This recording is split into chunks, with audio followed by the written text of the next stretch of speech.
La carta sombría del apóstol Pablo sobre el arrebatamiento. Había una ciudad que creía que ya era demasiado tarde.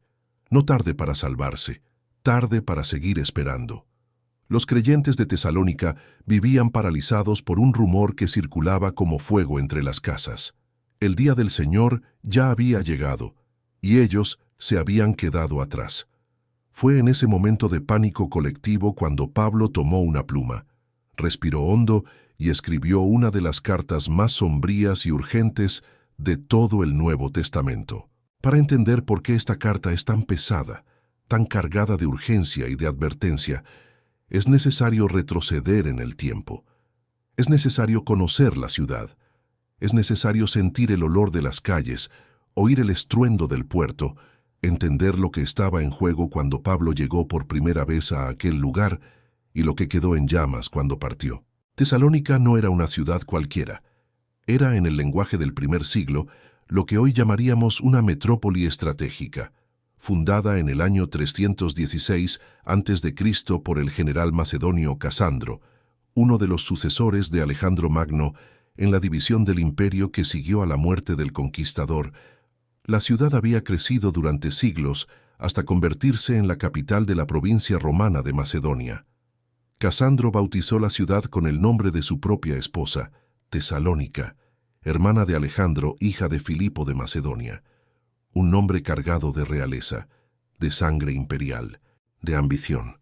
Y la ciudad honró ese nombre durante siglos. Su posición geográfica era simplemente envidiable. Tesalónica estaba asentada sobre el Golfo Termaico, con un puerto natural capaz de recibir embarcaciones de todo el mundo conocido.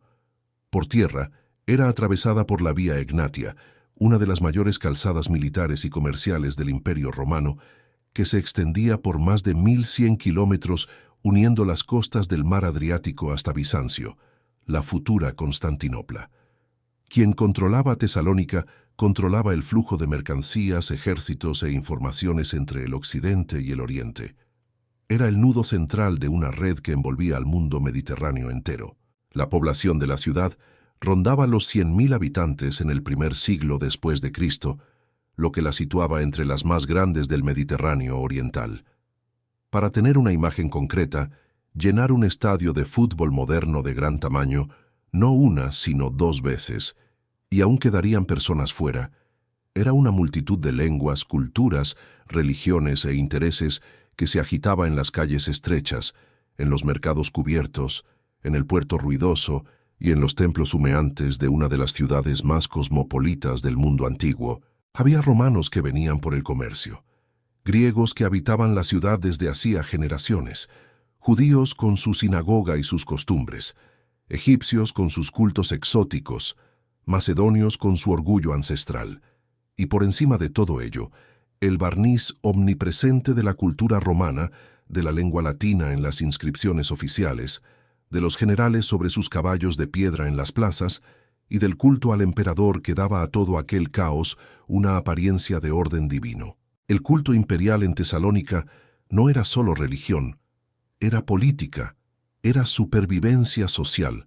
Roma había transformado al emperador en divinidad, y Tesalónica, que se había declarado leal a Roma desde la batalla de Filipos en el 42 a.C., cuando apoyó al bando vencedor en la guerra civil, había adoptado ese culto con particular entusiasmo. La ciudad había sido declarada ciudad libre, lo que en la práctica significaba autonomía relativa para gestionar sus propios asuntos, siempre que la lealtad a César permaneciera inquebrantable. Sacrificar al genio del emperador no era una cuestión de creencia personal. Era una demostración pública de fidelidad al orden que mantenía todo funcionando. En un ambiente así, afirmar que había otro Señor, que había alguien ante quien toda rodilla debería doblarse incluso antes que ante el emperador, alguien que había sido ejecutado como criminal por el Estado y que había resucitado de los muertos, era un acto de rebeldía extraordinaria. Era casi un crimen. En muchos aspectos era literalmente un crimen. Fue exactamente lo que Pablo hizo. El apóstol llegó a Tesalónica probablemente en el año 49 o 50 después de Cristo, acompañado de Silas y del joven Timoteo. Venía de Filipos, una ciudad al oeste, donde había vivido una experiencia que resume mejor que cualquier otra la vida que había elegido. Fue arrestado, azotado, arrojado a la prisión con los pies en el cepo, y de madrugada, mientras cantaba himnos con Silas, un terremoto sacudió los cimientos de la cárcel, las puertas se abrieron y las cadenas cayeron. El carcelero quiso suicidarse. Pablo lo detuvo con palabras que habían cambiado el rumbo de su propia existencia. Cree en el Señor Jesús y serás salvo. Ese era el hombre que llegó a Tesalónica, no un teórico, no un filósofo de biblioteca, un hombre que había probado sus convicciones en la madrugada de una prisión con el cuerpo marcado por los azotes. Pablo no vino con cartas de recomendación de senadores romanos, ni con el patrocinio de familias ricas.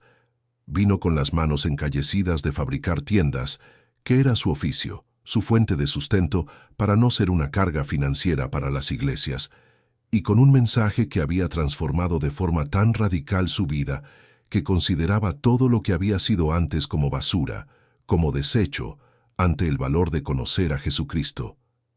Estas son palabras suyas en la carta a los Filipenses. No son metáforas suavizadas. La palabra griega que usa es skaibala, que los traductores pulidos vierten como basura o desecho, pero que en el griego coloquial del primer siglo tenía una connotación mucho más cruda y visceral.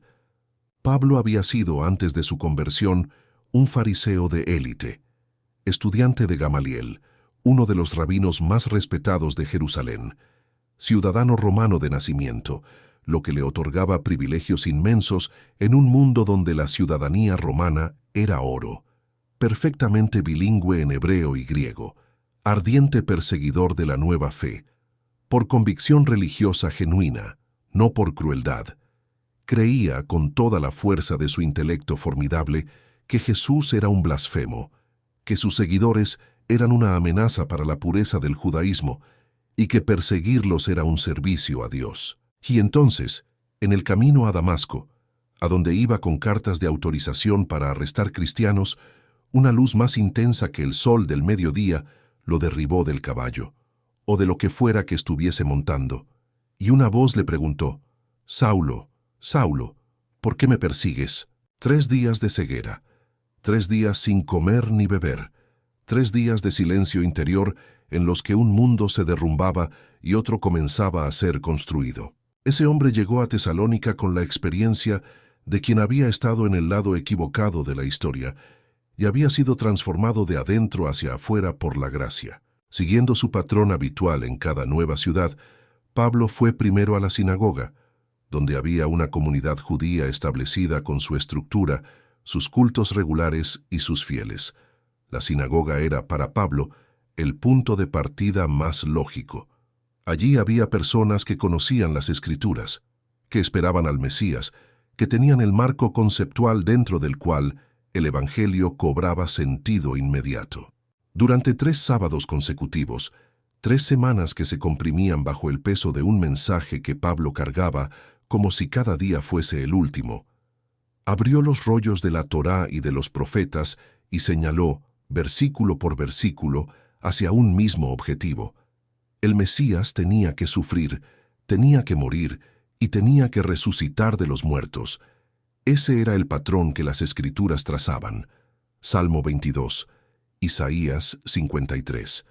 El siervo sufriente, el cordero llevado al matadero, el que no abrió su boca. Y ese Mesías, ese que completaba cada contorno profético con una precisión que no puede ser coincidencia, era Jesús de Nazaret. 3 semanas. Es un periodo extraordinariamente corto para fundar una comunidad de fe que todavía estaría produciendo cartas y debates teológicos 2 milenios después. Pero fue suficiente para que algo genuino sucediera. Algunos judíos se adhirieron, pero el mayor impacto fue entre los llamados temerosos de Dios, gentiles que frecuentaban la sinagoga sin haberse convertido formalmente al judaísmo, atraídos por la ética monoteísta sin querer someterse a la circuncisión y a las demás exigencias de la Torá. Muchas mujeres prominentes de la ciudad también se adhirieron. Cuando el texto de Hechos dice «mujeres de alta distinción», está describiendo a esposas de magistrados, de comerciantes ricos, de figuras con peso social real. Esto era explosivo, porque en el mundo grecorromano la religión era un asunto familiar y social. Cuando la esposa de un magistrado romano abandonaba a los dioses del hogar para seguir al Dios de los judíos, y específicamente a un judío crucificado, eso no era solo un cambio de creencia personal, era una ruptura pública, una declaración de lealtad alternativa, y eso tenía consecuencias. Los líderes de la sinagoga que no se adhirieron al Evangelio se enfurecieron. Percibieron que estaban perdiendo miembros, prestigio e influencia ante ese predicador ambulante que había llegado de fuera sin credenciales oficiales. Según el registro del libro de Hechos, capítulo 17, salieron a las calles, reclutaron a malhechores del mercado público, el tipo de hombres que podían ser alquilados para crear disturbios por algunas monedas, y formaron una multitud. Fueron a la casa de un hombre llamado Jasón, donde Pablo y Silas se hospedaban. Al no encontrarlos, hicieron lo que los cobardes hacen cuando el objetivo principal no está. Atacaron a quienes estaban accesibles. Jasón y otros creyentes fueron arrastrados ante las autoridades de la ciudad con una acusación que mezclaba verdad y provocación. Estos hombres que han trastornado el mundo entero también han venido acá, y Jasón los ha recibido. Todos ellos actúan contra los decretos de César, afirmando que hay otro rey, llamado Jesús. Las autoridades se turbaron al oír esto. Turbadas, no porque la acusación fuese absurda, sino porque era peligrosa. La afirmación de que había un rey diferente de César era el tipo de cosa que podía atraer la atención de Roma. Y Roma, cuando prestaba atención a algo, no era gentil. Jasón pagó fianza. Pablo y Silas fueron expulsados de la ciudad durante la noche, a toda prisa, en secreto, como fugitivos saliendo por la parte trasera mientras la tormenta aún rugía al frente. Y dejaron atrás a una comunidad joven, recién nacida en la fe, sin liderazgos experimentados, rodeada de hostilidad por todos lados, sin respuesta para la pregunta que, tarde o temprano, todo ser humano debe enfrentar. ¿Qué sucede con quienes amamos cuando mueren? Esa es la pregunta más vieja del mundo, más vieja que las pirámides de Egipto, construidas precisamente para intentar responderla de forma monumental, más vieja que los textos filosóficos griegos que debatían la inmortalidad del alma con toda la elegancia de Platón, más vieja que cualquier religión organizada, porque precede a cualquier sistema, cualquier teología, cualquier ritual. Es la pregunta que nace en el momento exacto en que nos sentamos al lado de un cuerpo que ya no responde, de ojos que ya no se abren, de manos que ya se han enfriado. En Tesalónica, esa pregunta llegó antes de lo que Pablo había previsto. Poco tiempo después de su partida forzada, los creyentes comenzaron a morir. No en persecuciones masivas, aunque la persecución era real y constante, y los creyentes ciertamente sufrían por su fe, sino de la forma en que todos los seres humanos mueren, por enfermedades, por accidentes, por la erosión lenta de los años. Y la comunidad no sabía qué hacer con eso, porque Pablo había predicado la vuelta de Jesús como algo inminente. Había anunciado que el Señor regresaría para reunir a los suyos. Había llenado de esperanza el corazón de aquella gente joven en la fe. Y ahora esa esperanza tenía una brecha que nadie había explicado. ¿Y si la persona que amas muere antes de que Jesús vuelva? ¿Y si tú no sobrevives hasta ese día, se perderán el encuentro? ¿Se quedarán para siempre fuera de ese gran evento que era la esperanza de todos? Murieron antes de tiempo y ahora perderán para siempre lo que los demás recibirán. ¿Cómo te sientes cuando te das cuenta de que la esperanza más profunda que abrazaste puede tener una brecha que nadie te explicó? Ese era el dolor de Tesalónica, un duelo que se mezclaba con confusión teológica, una tristeza que llevaba implícita una cuestión doctrinaria urgente. Pablo supo de la situación cuando Timoteo regresó con el informe. La fe era real, el amor era genuino, pero había tristeza, y había preguntas sin respuesta que estaban corroyendo algo por dentro. El apóstol estaba en Corinto cuando llegó la noticia. Corinto era una ciudad tan diferente de Tesalónica como dos ciudades podrían ser, ruidosa, inmoral, con una reputación de decadencia tal que su propio nombre se había convertido en verbo en el griego antiguo, y desde ese ambiente caótico y urbano, Pablo se sentó, tomó una pluma y comenzó a escribir. La primera carta a los tesalonicenses fue escrita alrededor del año 51 después de Cristo. Escrita desde Corinto, enviada por mensajero a una comunidad a más de 500 kilómetros de distancia por tierra, una jornada que llevaría semanas a pie, atravesando montañas, recorriendo caminos expuestos al calor, al frío y al peligro de los salteadores. Esta carta se convirtió en el documento más antiguo del Nuevo Testamento que poseemos, más antigua que los evangelios escritos, que fueron compuestos en las décadas siguientes, más antigua que las grandes cartas paulinas como Romanos y Corintios. Estamos ante, por tanto, el testimonio más cercano en el tiempo a las enseñanzas apostólicas originales. Y es en esta carta donde Pablo escribe uno de los pasajes más densos, más poderosos y más debatidos de toda la Biblia. Un pasaje que cambiaría para siempre la forma en que los cristianos piensan sobre el fin de la historia. En el 4º capítulo, versículos 13 al 18, dice: «No queremos que ignoréis la verdad sobre los que ya han muerto, para que no os entristezcáis como los demás, que no tienen esperanza». Este es el marco pastoral de la revelación.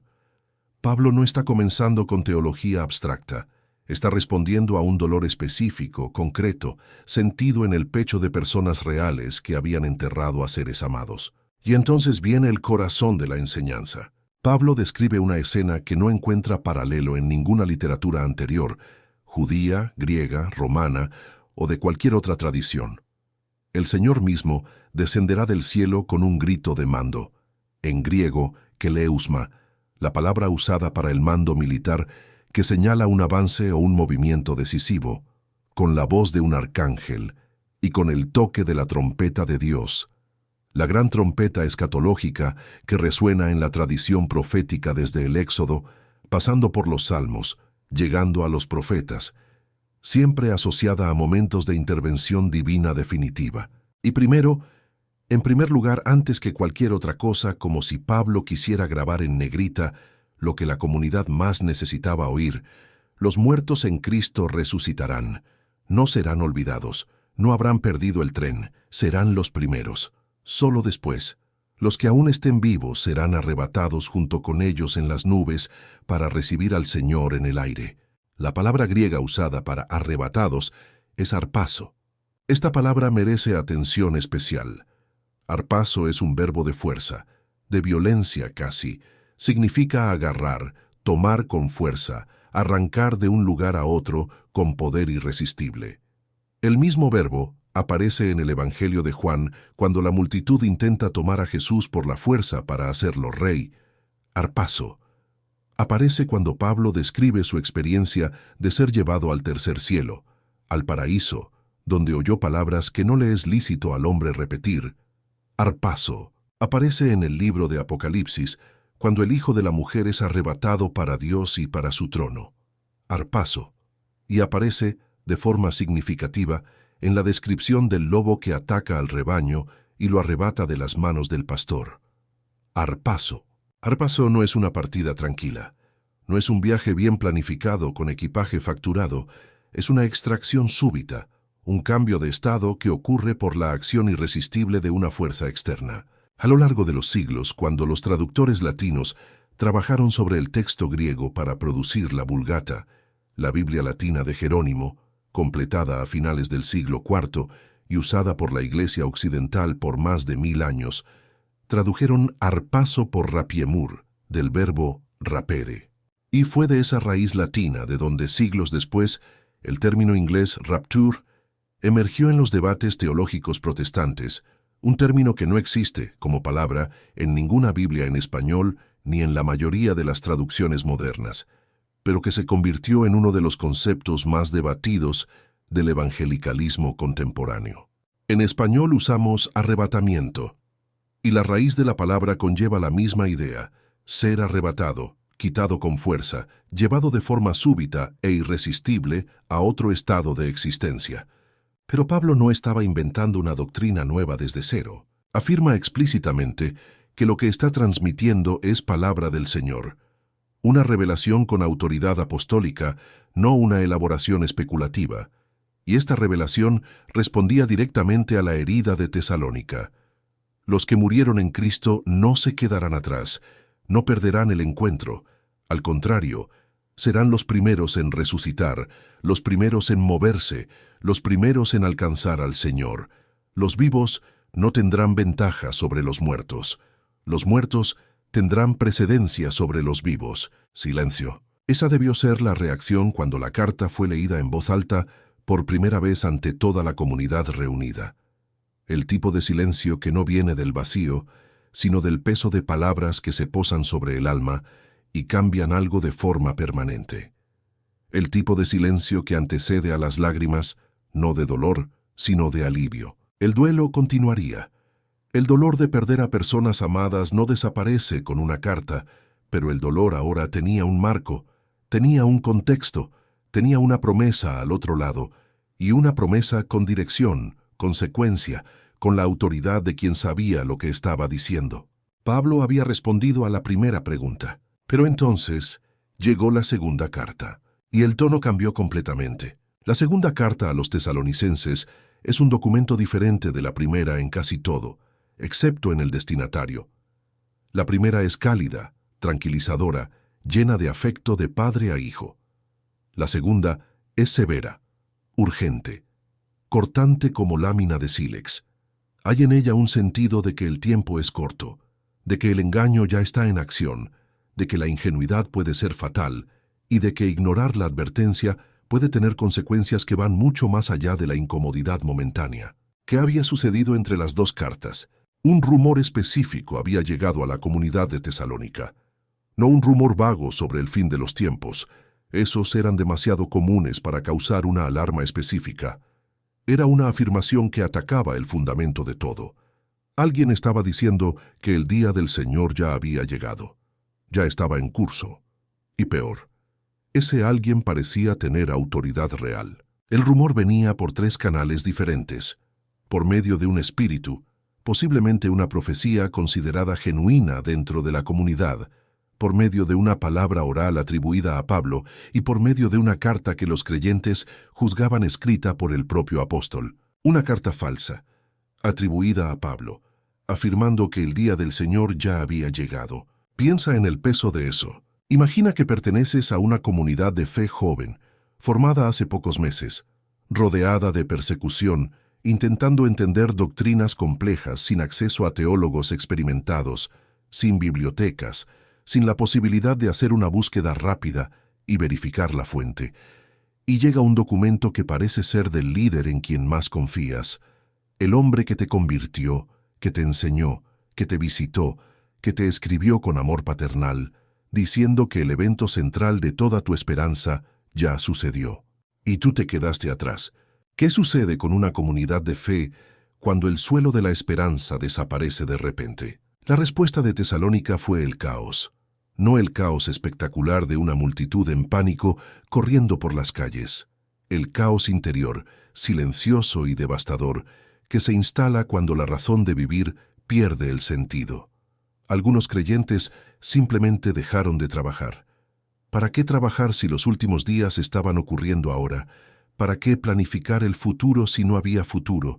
¿Para qué honrar compromisos, mantener responsabilidades, continuar con la rutina de vivir, si todo había cambiado de naturaleza y era solo cuestión de horas o días antes de que el escenario final se desarrollara? La comunidad estaba siendo corroída por dentro por una combinación letal de ansiedad escatológica y parálisis existencial, y la pereza de algunos creaba peso sobre los hombros de otros, los que aún trabajaban, los que aún producían, los que ahora necesitaban sustentar a aquellos que habían decidido que sustentarse a sí mismos ya no tenía sentido. Pablo lo supo y escribió. Justo al inicio de la segunda carta, hace estallar el rumor con la precisión quirúrgica de alguien que ha visto este tipo de engaño antes. No os dejéis mover fácilmente de vuestro modo de pensar, ni os conturbéis. La palabra griega para mover es saleutenai, La imagen es la de un barco sacudido por las olas, sin ancla, a la deriva. Nadie os engañe en ninguna manera.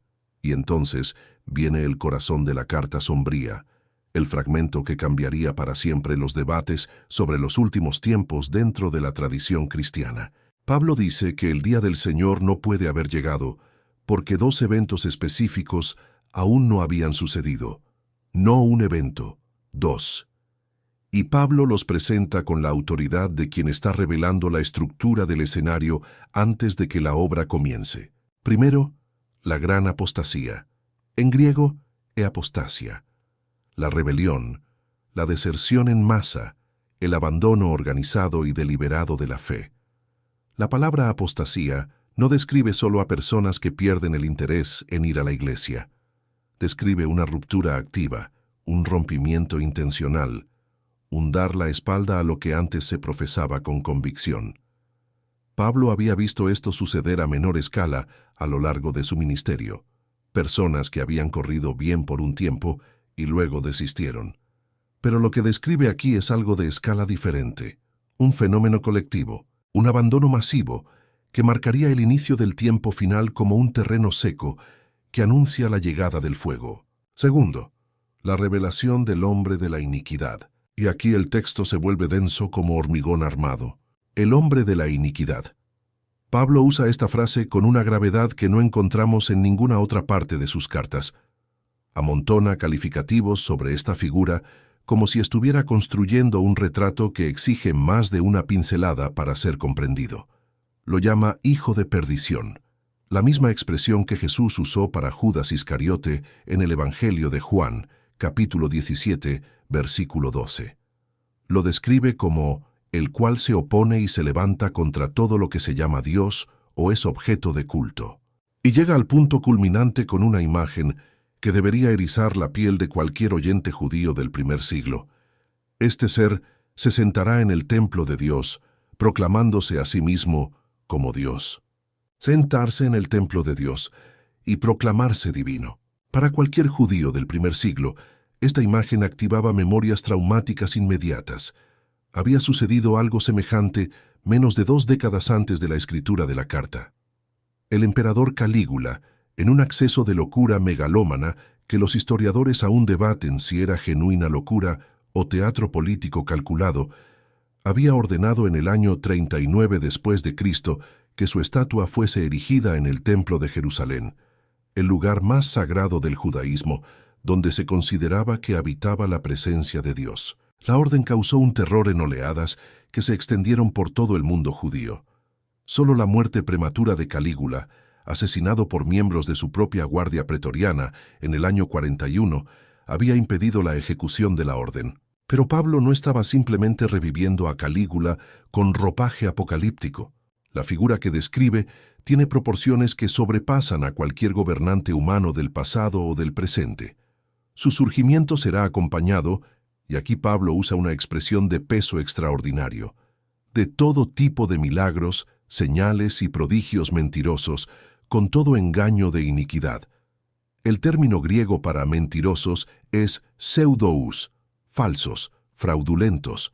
No serán manifestaciones del poder de Dios, serán imitaciones convincentes, simulacros poderosos, falsificaciones que se presentan como el original.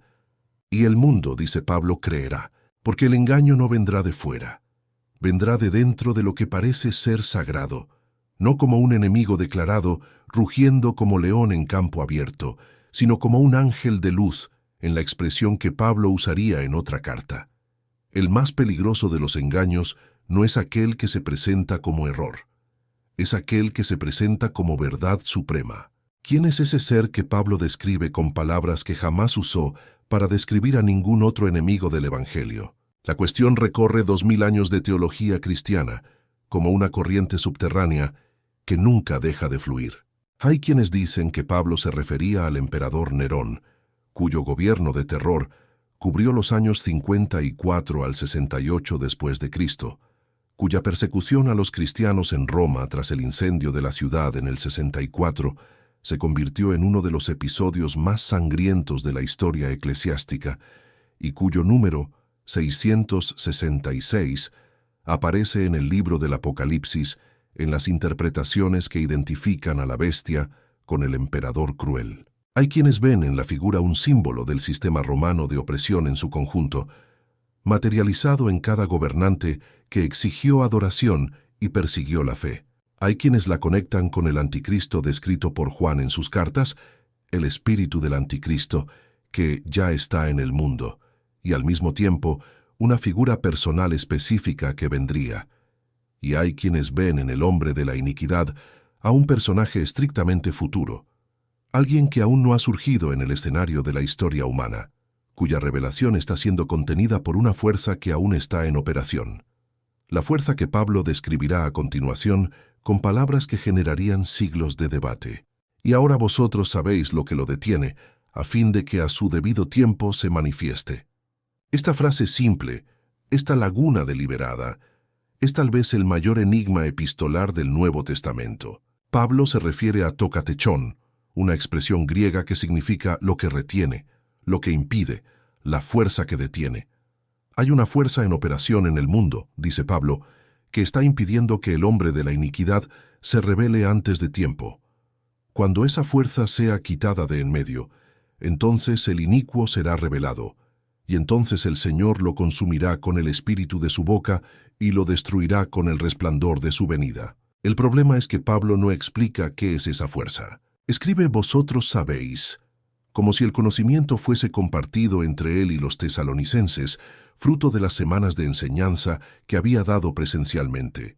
Pero ese conocimiento no fue registrado en ningún otro documento que tengamos. Nos ha llegado solo la referencia, y la referencia sin el referente. Solo la pregunta sin la respuesta. ¿Qué o quién es la fuerza que impide que el caos final se instale? A lo largo de 2000 años, al menos 7 interpretaciones principales han sido propuestas y debatidas por mentes teológicas brillantes. La más antigua y más influyente entre los primeros siglos del cristianismo identifica al catechón con el Imperio Romano y más específicamente con el emperador. Tertuliano, uno de los primeros y más vigorosos teólogos cristianos, escribiendo a finales del siglo II, afirmaba que los cristianos debían orar por la salud del emperador porque sabían que el colapso de Roma traería consigo un caos aún más profundo. El orden político, incluso imperfecto e incluso perseguidor, funcionaba como un dique contra el caos absoluto. Juan Crisóstomo, predicando en Antioquía y Constantinopla en el siglo IV, defendía esencialmente la misma posición. Otros intérpretes identifican al catechón con el propio ministerio apostólico, con Pablo, con la predicación del Evangelio en todo el mundo. Mientras la evangelización genuina esté ocurriendo, mientras el testimonio esté siendo dado a todos los pueblos, la revelación final estaría siendo contenida.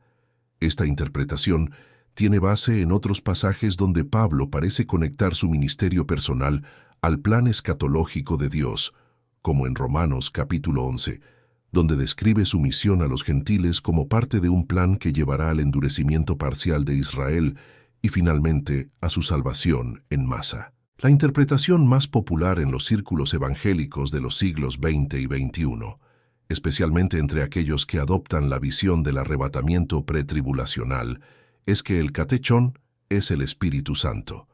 El Espíritu habita en la Iglesia. La Iglesia es el templo del Espíritu.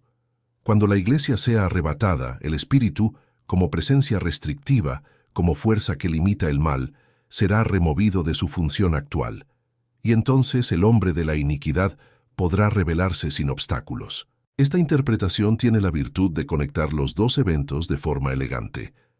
El arrebatamiento remueve al catechón, y al hacerlo, desencadena la secuencia final. Cada interpretación tiene defensores brillantes.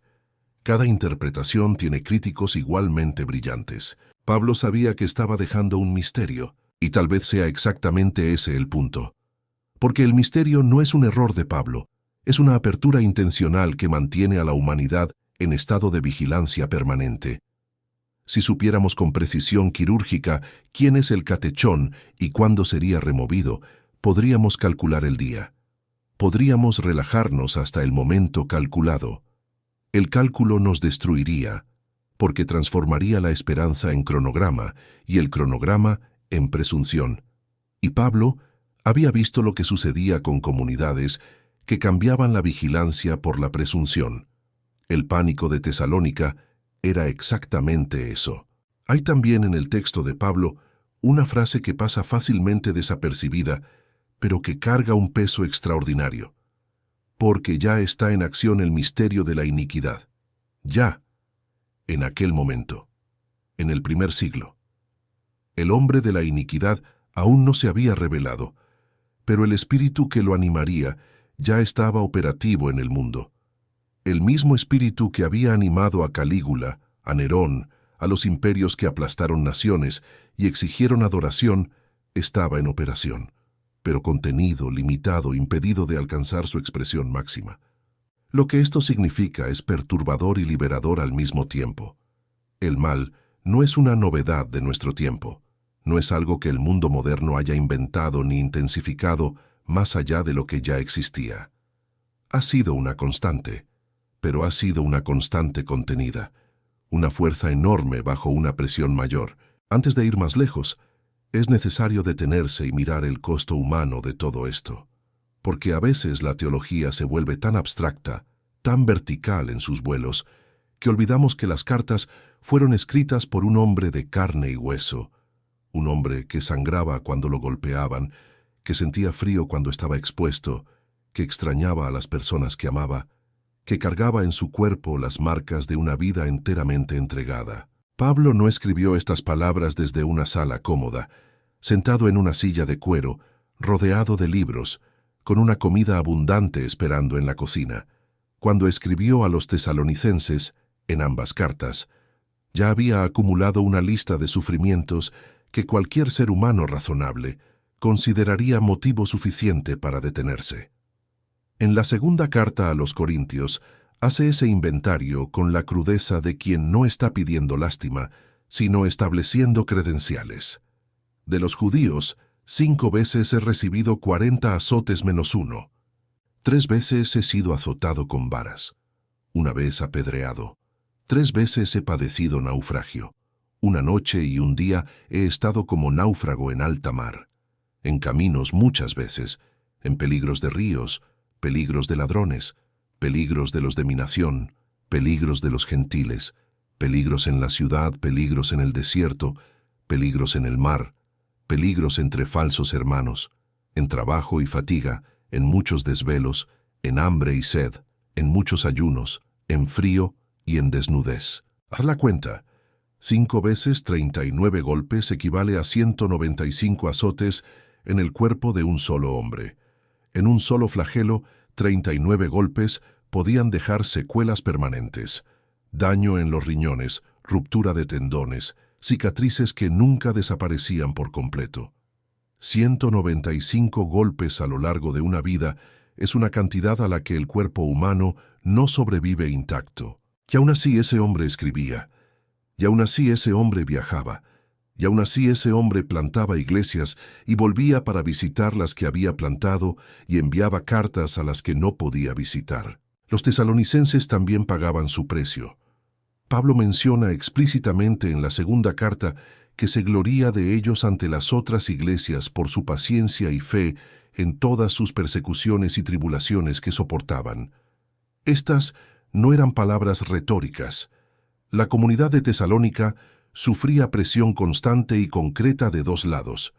De la comunidad judía que veía en la nueva fe una amenaza a la identidad religiosa, y de los ciudadanos y autoridades paganas que veían en aquellos que rechazaban los cultos imperiales una amenaza a la lealtad política. Ser cristiano en Tesalónica en el primer siglo significaba aceptar la posibilidad real de perder el empleo, contratos comerciales, relaciones familiares, posición social, libertad y, para algunos, la propia vida.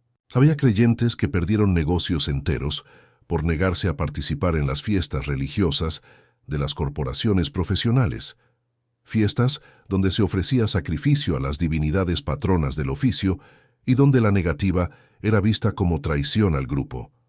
Había mujeres que perdieron el sustento cuando sus maridos paganos las abandonaron por convertirse. Había jóvenes que fueron expulsados de casa por la familia, que no entendía por qué habían cambiado a los dioses ancestrales por un judío crucificado. Todo. Hay quienes pagaron con todo lo que tenían por el mensaje que Pablo había predicado en aquellas 3 semanas. Y ahora llegaba otra carta diciendo que antes de la vuelta de Jesús aún habría una gran apostasía a escala global, que aún habría un ser sobrehumano de poder inmenso que se sentaría en el lugar de Dios y exigiría adoración, que aún habría un tiempo de engaño tan profundo, de señales y prodigios tan convincentes, que sería necesario un discernimiento sobrenatural para no ser arrastrado por la corriente. No era la carta que querían recibir, era la carta que necesitaban, porque hay una diferencia enorme entre lo que queremos oír y lo que necesitamos oír. Y la diferencia entre esas dos cosas puede ser literalmente la diferencia entre sobrevivir y perderse. Pero volvamos a la cuestión central. ¿Qué estaba enseñando realmente Pablo sobre el arrebatamiento? Porque el concepto está rodeado, en nuestro tiempo, de una cantidad enorme de especulación cultural, de películas de terror cristiano sobre lo que sucede con los no arrebatados, de debates encendidos sobre el momento exacto, si el arrebatamiento ocurre antes de la tribulación, en medio de ella o después, y de una industria editorial que produce bestsellers especulativos con regularidad impresionante. En medio de todo ese ruido, la voz de Pablo, simple, precisa, pastoral, puede perderse por completo. Vale la pena revisitar el texto con ojos nuevos. ¿Estaba Pablo describiendo una huida o un encuentro? La palabra que usa para describir lo que sucede cuando los creyentes alcanzan al Señor en el aire es apantesis. Es una palabra técnica del mundo griego y romano que describe un tipo muy específico de evento: la recepción oficial de un dignatario. Cuando un rey, un general victorioso o un magistrado importante se aproximaba a una ciudad, los ciudadanos salían por las puertas, los hombres libres, los de posición, los que tenían el derecho y el deber de representar a la ciudad, para encontrar al visitante en el camino. Y entonces regresaban con él al interior de la ciudad, como escolta de honor. El visitante no necesitaba llegar solo. La ciudad salía al encuentro. Ese era el apantesis. La misma palabra aparece en Mateo capítulo 25, en la parábola de las 10 vírgenes. Las 10 vírgenes salen al encuentro del esposo, eis apantesis. Y en Hechos, capítulo 28, cuando Pablo llega a Roma y los cristianos de la ciudad salen hasta el foro de Apio y las 3 tabernas para encontrarlo, y Pablo, al verlos, da gracias a Dios y cobra aliento, una vez más apantesis. No era una huida, era una escolta. Pablo estaba diciendo que cuando Cristo venga, los creyentes, tanto los que ya murieron como los que aún estén vivos, transformados en un instante, en un abrir y cerrar de ojos, saldrán al encuentro del Rey que viene, no para escapar de un lugar a otro lugar, sino para componer la escolta de honor de su Señor en su regreso, para acompañar su descenso, para participar activamente en el mayor evento de la historia humana, no como espectadores aterrorizados, sino como cortejo real. Esta comprensión lo cambia todo, porque si el arrebatamiento es una escolta, entonces la pregunta no es ¿cómo hago para salir antes de que las cosas empeoren? La pregunta es ¿cómo vivo de forma que esté listo para acompañar a mi Rey cuando venga?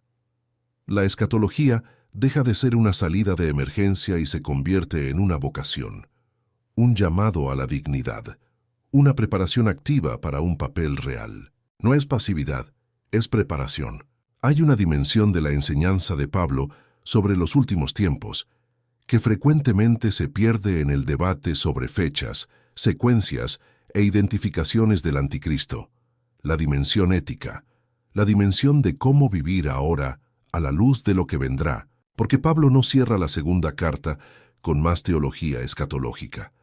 Cierra con una instrucción práctica que a primera vista parece casi banal ante toda la grandiosidad de lo que vino antes. Manda que los creyentes trabajen con sus propias manos, sin crear cargas innecesarias para los demás, ganando su propio sustento, siguiendo el ejemplo del propio Pablo, que había trabajado día y noche fabricando tiendas para no ser carga para nadie, aunque tenía el derecho apostólico de ser sustentado por las iglesias. Y aquellos que, usando la expectativa escatológica como excusa para la ociosidad, rechazaban trabajar y andaban de casa en casa viviendo a costa de otros. Esos debían ser corregidos con amor, señalados con claridad y evitados hasta que volvieran al camino. La ética del trabajo en el pensamiento de Pablo no era una concesión al mundo, era una expresión de esperanza genuina. Porque si realmente crees que el mundo tiene un dueño que volverá para establecer su reino, actúas con responsabilidad ahora. Porque lo que haces ahora tiene peso eterno. Y si abandonas el trabajo porque el fin está llegando, en realidad estás revelando que tu esperanza es desesperación disfrazada. La convicción de que no hay valor en nada de lo que se haga, de que el mundo es un escenario sin sentido, esperando ser desmontado. ¿Cómo se vive cuando se sabe que el tiempo es corto, pero no se sabe cuánto? La respuesta de Pablo es: se vive plenamente. Se vive con fidelidad en las pequeñas cosas. Se trabaja con integridad en el oficio cotidiano. Se cuida de las personas alrededor con la seriedad de quien sabe que cada persona importa eternamente. Se mantienen los ojos en el horizonte, pero sin dejar de cuidar el jardín que hay frente a uno ahora. Porque la expectativa del regreso de Cristo no es un analgésico para la responsabilidad presente. Es el combustible que hace que la responsabilidad presente sea infinitamente significativa. Es la razón por la cual lo que haces hoy no se pierde en el vacío de la historia, sino que es parte de algo que durará para siempre. 2000 años han pasado desde que aquel rollo de papiro recorrió la jornada de más de 500 kilómetros entre Corinto y Tesalónica. 2000 años desde que las palabras fueron leídas en voz alta, con la emoción y la seriedad de quien sabe que está recibiendo algo sagrado, ante una comunidad asustada y confundida que necesitaba desesperadamente un anclaje. Y aún hoy, en iglesias de los 5 continentes, en idiomas que Pablo jamás oyó, entre pueblos que jamás imaginó que existieran, hombres y mujeres debaten exactamente las mismas preguntas que él intentó responder. ¿Cuándo? ¿Cómo? ¿Quién será llevado? ¿Qué sucede con quien se queda atrás? ¿Cuánto tiempo falta? ¿Cuáles son las señales? La carta no resolvió el misterio, enseñó cómo vivir dentro de él. Porque hay 2 tipos de respuesta para el misterio: la respuesta que disuelve el misterio y la respuesta que te equipa para habitarlo. Pablo no dio la primera, dio la segunda, y tal vez sea exactamente eso lo que el Espíritu pretendía: no un calendario, sino un carácter; no una fecha, sino una decisión. El mundo en el que vivimos parece muchas veces estar en cuenta regresiva para algo. Las estructuras que parecían sólidas revelan sus fisuras. Los consensos que parecían permanentes se licúan. El miedo de que la historia esté llegando a algún tipo de punto de ruptura no es solo predicación dominical alarmista, es un sentimiento difuso que atraviesa culturas, generaciones y sistemas de creencias. Algo en la atmósfera del tiempo en que vivimos resuena de formas que son difíciles de ignorar con las descripciones que Pablo hizo del periodo que antecedería al fin. Es fácil en este ambiente caer en 2 errores opuestos. El primer error es el pánico. Es la respuesta de Tesalónica cuando llegó el rumor. Es la paralización, el abandono de las responsabilidades, la venta de todo, la espera pasiva con ojos fijos en un cielo que aún no se abre. Es confundir urgencia con irrelevancia, como si la inminencia del fin hiciera que el presente careciera de valor. El segundo error es la indiferencia. Es el dentro de poco, que se convierte en nunca en la práctica. Es la secularización gradual de la esperanza escatológica hasta que se convierte en un asunto para seminarios académicos, sin ninguna implicación para cómo uno se despierta por la mañana, cómo trata al vecino, cómo usa el tiempo y el dinero. Pablo evitó ambos errores con la precisión de quien había aprendido, por la experiencia, a dónde llevaba cada uno. El camino que trazó es más estrecho y más exigente que cualquiera de los 2 extremos. Es el camino de quien vive con urgencia genuina. No la urgencia de quien está en pánico, sino la urgencia de quien sabe que cada momento importa, con paz genuina. No la paz de quien ignora lo que está por venir, sino la paz de quien sabe en quién confía, y con trabajo genuino, no como quien intenta merecer un lugar en la escolta, sino como quien ya ha sido invitado y se está preparando con dignidad. Pablo no escribió esta carta para asustar. Escribió porque sabía que la esperanza mal comprendida se transforma en pánico, y el pánico destruye comunidades. El arrebatamiento, para él, no era un mecanismo de huida, sino una promesa de encuentro. Y entre la promesa y el cumplimiento había una tarea: permanecer, trabajar, vigilar, no como quien espera el fin del mundo, sino como quien sabe que el mundo tiene un dueño, y ese dueño volverá. La carta sombría de Pablo, en el fondo, era la carta más esperanzosa que podría haber escrito.